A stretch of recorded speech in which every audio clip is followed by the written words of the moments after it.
dia. Hoje é dia 2 de maio de 2020. Estamos realizando o nosso estudo do Evangelho segundo o Espiritismo, Grupo Sermão do Monte, sediados no Centro Espírita Arcas. Nós vamos iniciar com uma oração do amanhecer. Senhor, no silêncio deste dia que amanhece, venho pedir-te a paz, a sabedoria e a força.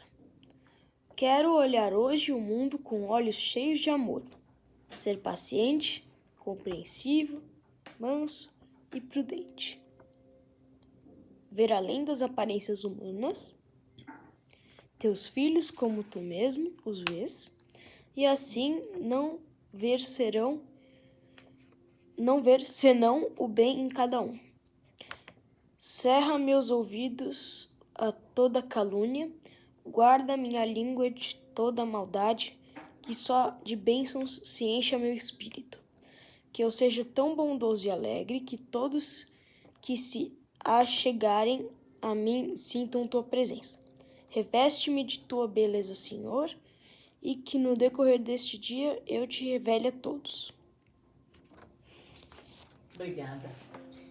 Bom dia, hoje nós vamos falar um pouquinho sobre o capítulo 9 do Evangelho, parte do Sermão do Monte de Jesus. Bem-aventurados os que são mansos. Vamos só verificar antes a leitura do Fonte Viva, que hoje nos traz a lição 134. Busquemos o equilíbrio. Aquele que diz permanecer nele deve também andar como ele andou. Embora devas caminhar sem medo, não te cases à imprudência a pretexto de cultivar desassombro. Se nos devotamos ao Evangelho, procuremos agir segundo os padrões do Divino Mestre, que nunca apresentam lugar à temeridade. Jesus salienta o imperativo da edificação do reino de Deus, mas não sacrifica os interesses dos outros em obras precipitadas. Aconselha a sinceridade do sim, sim, não, não. Entretanto, não se confia à rudeza contundente. Destaca as ruínas morais do fariasismo dogmático. Todavia rende culto à lei de Moisés. Reergue Lázaro do sepulcro, contudo, não alimenta a pretensão de furtá-lo, em definitivo, à morte do corpo.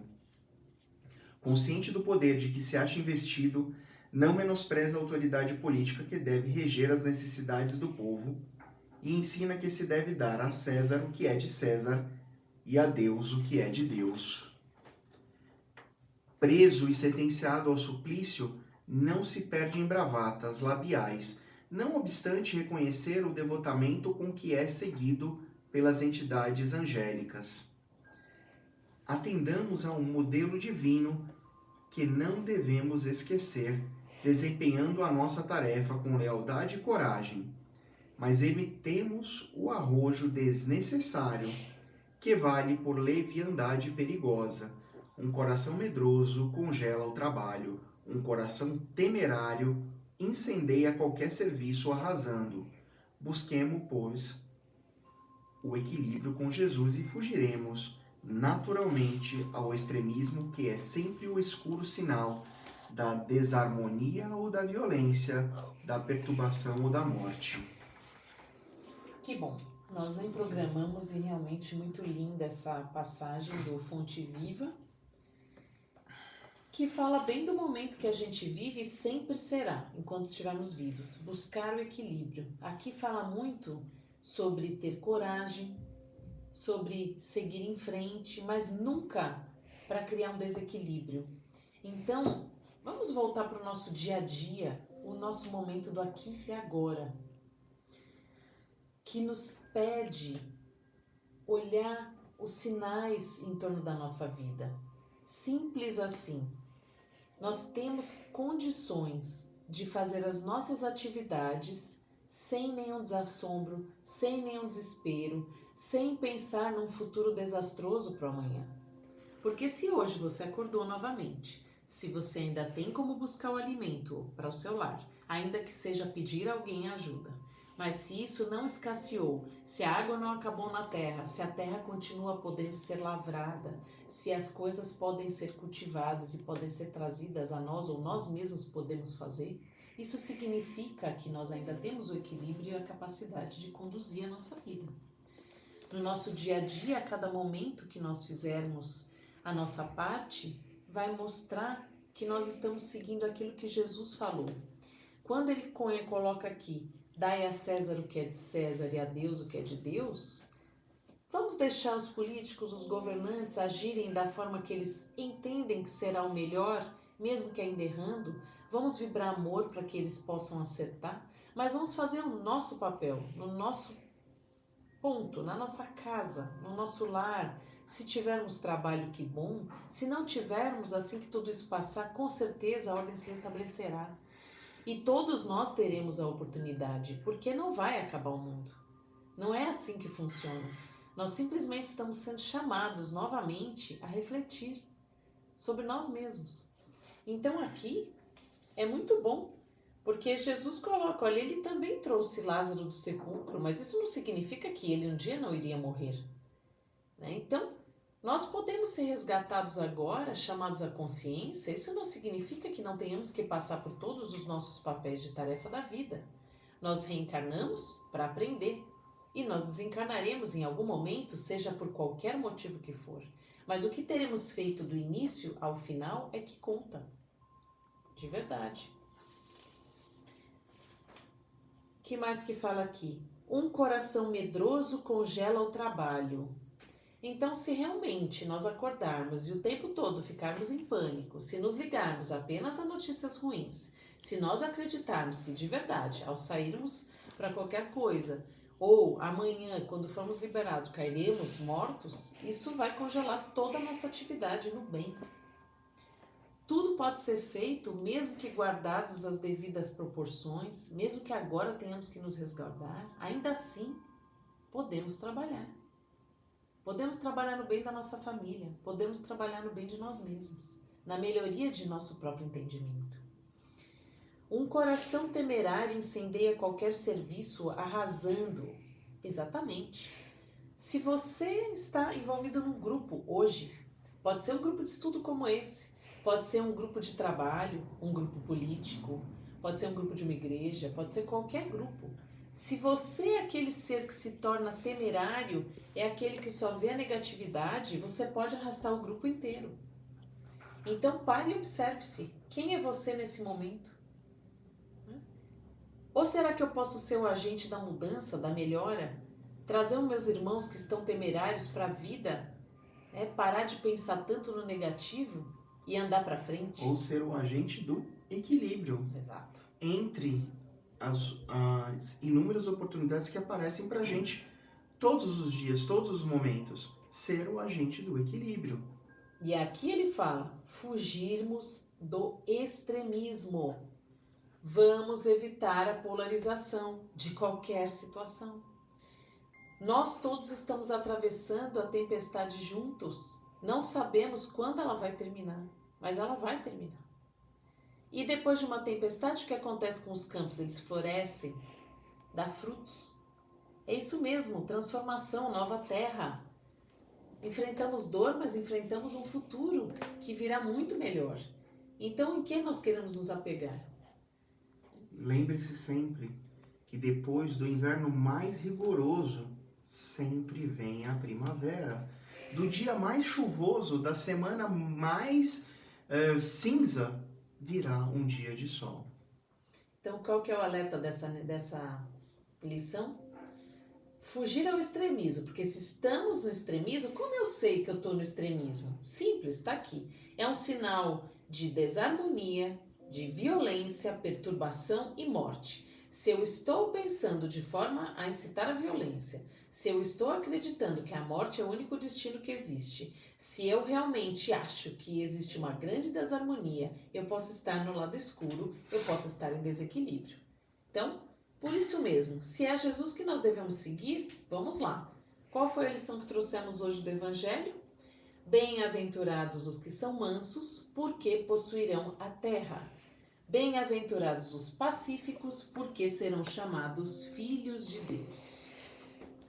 Então eu queria trazer aqui para vocês um pouquinho disso. A lição está lá, capítulo 9 do Evangelho segundo o Espiritismo. Recomendo que vocês leiam para estudar. Eu vou pontuar apenas alguns trechos. Nessas frases de Jesus, o que ele quis dizer para nós? Ele fez uma lei de doçura, de moderação, de mansuetude, de afabilidade e de paciência. Consequentemente, Jesus condenava a violência, a cólera e mesmo qualquer expressão descortês que alguém possa usar com respeito aos seus semelhantes. Então vamos refletir, gente. Toda e qualquer pessoa que publicamente seja descortês, coloque em desequilíbrio toda uma atividade, provavelmente está fugindo de todos os ensinamentos de Jesus. Se você, meu irmão, está hoje usando publicamente qualquer que seja o meio para trazer um desequilíbrio, se você não está sendo doce, por favor, volte a sua mente a si mesmo e reflita sobre o que você está fazendo. Isso serve para mim, serve para o Júlio, serve para todos nós.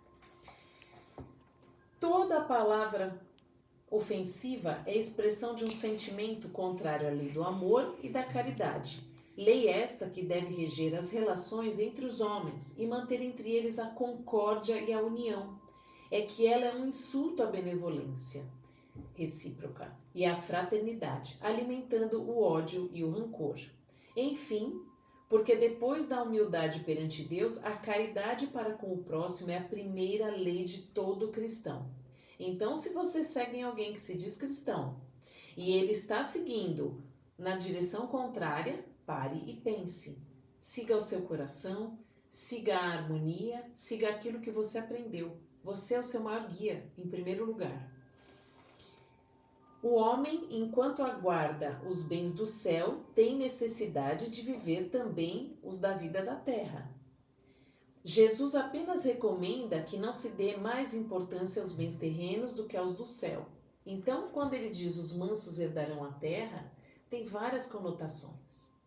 Mas o que mais importa de verdade é a valorização da consciência espiritual. Quando nós abrirmos a nossa consciência para a vida espiritual, fará muito mais sentido agir na benevolência. Claro que nós podemos sim auxiliar aqueles que estão caídos, aqueles que ainda não têm consciência de nada, que as nossas palavras possam trazer de volta essas pessoas à consciência.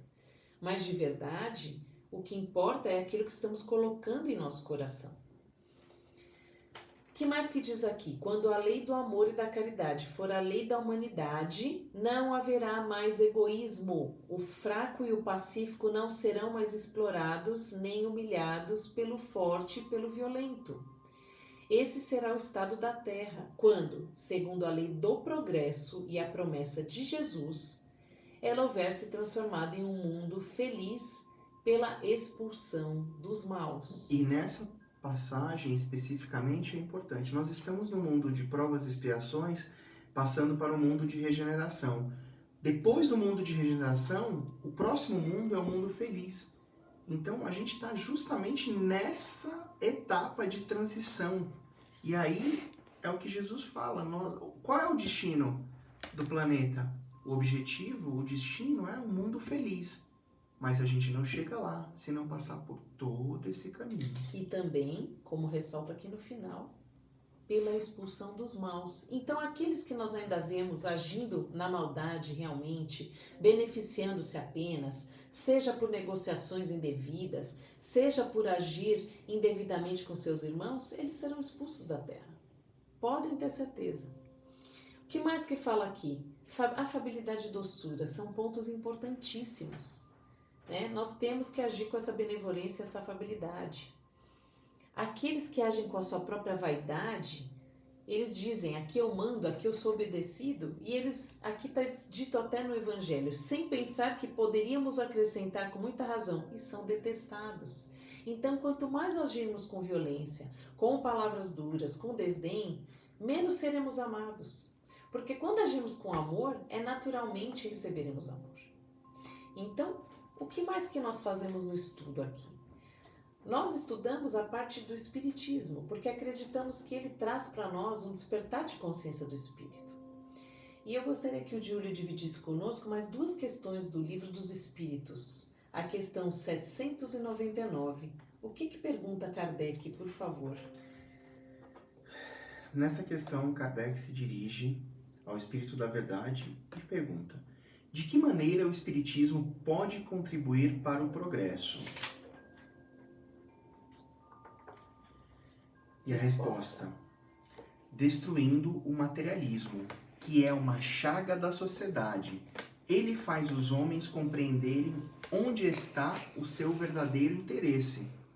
A vida futura, não estando mais velada pela dúvida, o homem compreenderá melhor que ele pode assegurar seu futuro pelo presente, destruindo os preconceitos de seitas, de castas e de cor.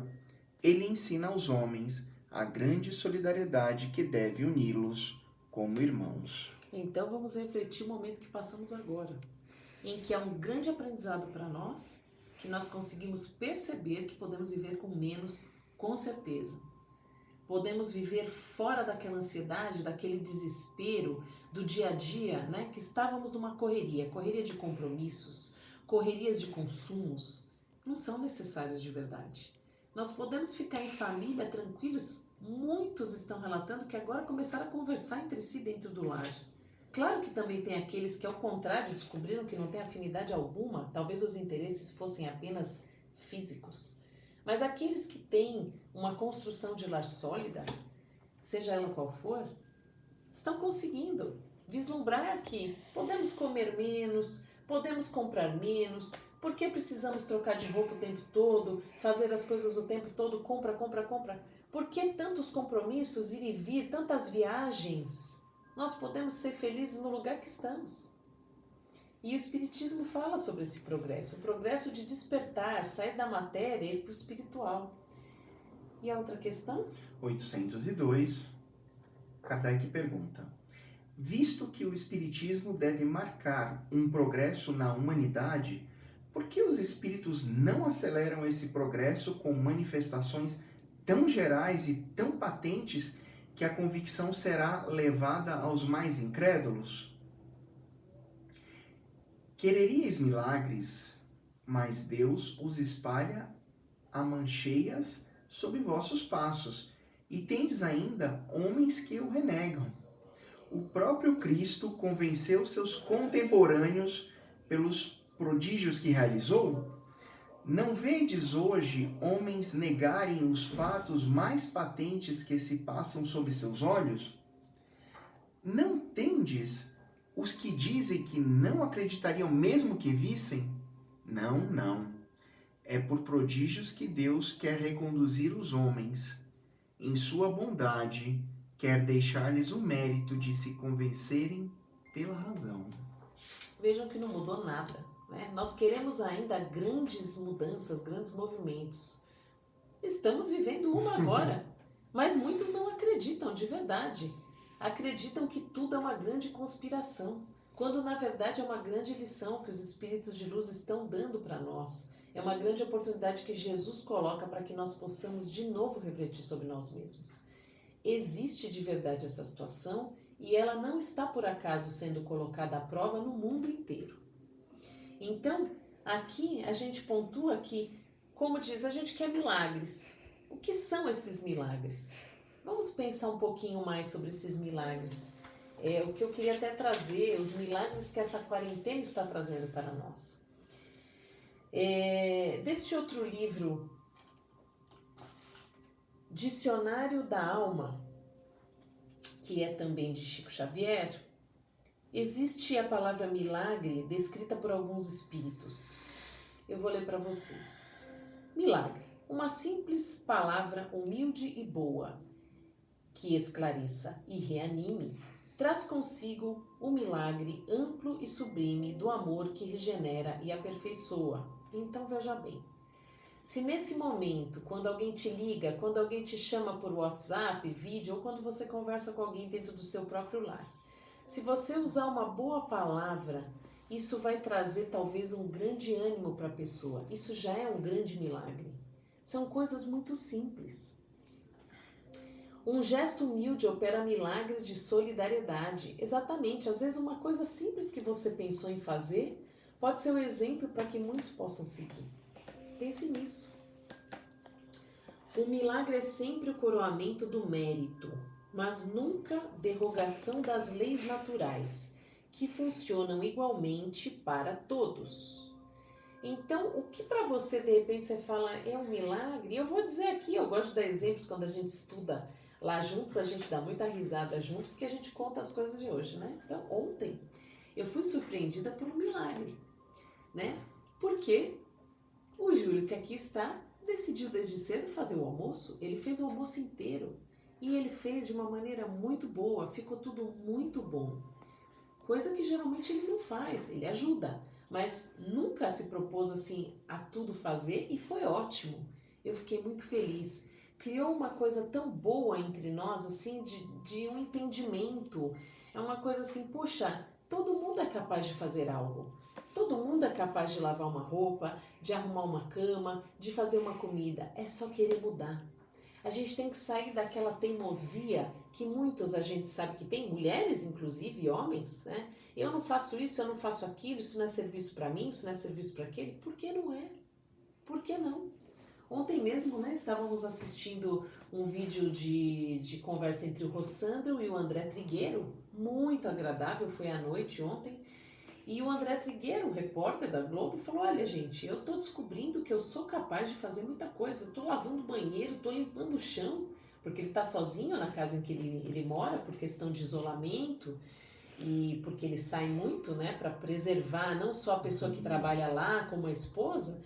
E ele falou, tá, eu não gosto do trabalho em si, mas eu sei que eu posso fazer. E por que não? Então, para mim, e talvez para vocês, pensem nos verdadeiros milagres que essa quarentena está trazendo. Milagres de aproximação da família. Milagres de descobrir entre nós que nós somos capazes de verdade de fazer os trabalhos simples. Nós podemos fazer aquilo que a gente tanto se nega por teimosia. E o que mais que diz aqui? Não cremos em milagres que se não façam precedidos de intensa preparação no trabalho justo. Não há frutos sem sementeiras adequadas. Exatamente. Para que o Júlio conseguisse concluir esse milagre de ontem, ele se preparou. Ele foi atrás de pesquisa, ele falou com pessoas que sabiam fazer a comida que ele queria fazer. E ele conseguiu fazer muito bem feito, ele se preparou. Né? Então não é uma coisa que eu faço de repente, é uma coisa que eu me preparo para fazer. E eu consigo. Então pensem muito durante essa semana nos milagres que vocês também já viram acontecer na sua vida, na sua família, na sua pessoa. O que é que você já conseguiu transformar nesses 40 dias? Agora, se você que está me ouvindo aí está ao contrário, no desespero, não está entendendo o que tudo isso significa, então para. Começa a fazer uma meditação, começa a ler alguma coisa mais para te elevar o seu espírito, para que você possa entender o significado de tudo isso, porque existe. E aqueles que já entenderam, que já despertaram por esse momento, estão passando por ele de uma maneira muito tranquila. E com certeza tenha convicção de que quando tudo voltar ao normal, tudo voltará tranquilamente ao passo que se estabelece. Com a consciência melhorada, a economia voltará, tudo funcionará da maneira adequada. Porém, aquilo que não fará mais sentido cairá por terra, porque muitos agora despertarão. E aqueles que não despertaram, tenhamos paciência. Vamos continuar orando por eles. Aqueles que ainda agem no oposto da mansuetude, aqueles que continuam ansiosos, aqueles que continuam desesperados, aqueles que continuam somente preocupados com o dinheiro e com os irmãos passando fome, que na verdade ele nem vai lá ver se de verdade estão. Vamos vibrar por essas pessoas. Vamos orar por eles. Pare de ter um embate, confronto. Simplesmente transmita a luz e haja de maneira tranquila. E nós juntos conseguiremos esses milagres diários. O milagre de ver nossos filhos conosco. O Divaldo falou nessa semana numa palestra Que coisa boa os pais poderem estar com seus filhos adolescentes e verem que provavelmente ou criaram muito bem e agora estão vivendo um momento feliz, ou descobrem que os filhos são muito difíceis. E talvez os professores que lidem com eles tenham dificuldades porque nós não fizemos o nosso papel de educadores corretamente. Então aproveitem para educar os seus filhos, colocar na linha daquilo que é reto, daquilo que é correto de verdade, as leis da natureza, as leis de Deus, implemente no seu lar. O respeito aos pais, o respeito às leis de Deus, aos professores. Tudo isso dá trabalho, mas podem ser verdadeiros milagres quando tudo voltar ao normal. Pode ser que as escolas se transformem até melhor. Que bom se vocês puderem fazer isso. Quer completar? Não. Então, vamos agradecer nesse momento a Jesus, agradecer também a Eurípides Barçanufo, que nos orienta nesse estudo, e que ontem foi o dia do nascimento dele, comemorado no meio espírita. Que Eurípides possa nos orientar hoje e sempre, orientar a cada um de nós, que todos vocês estejam bem em seus lares. Agradecemos por mais um dia de estudo. Que assim seja, graças a Deus. Fiquem bem.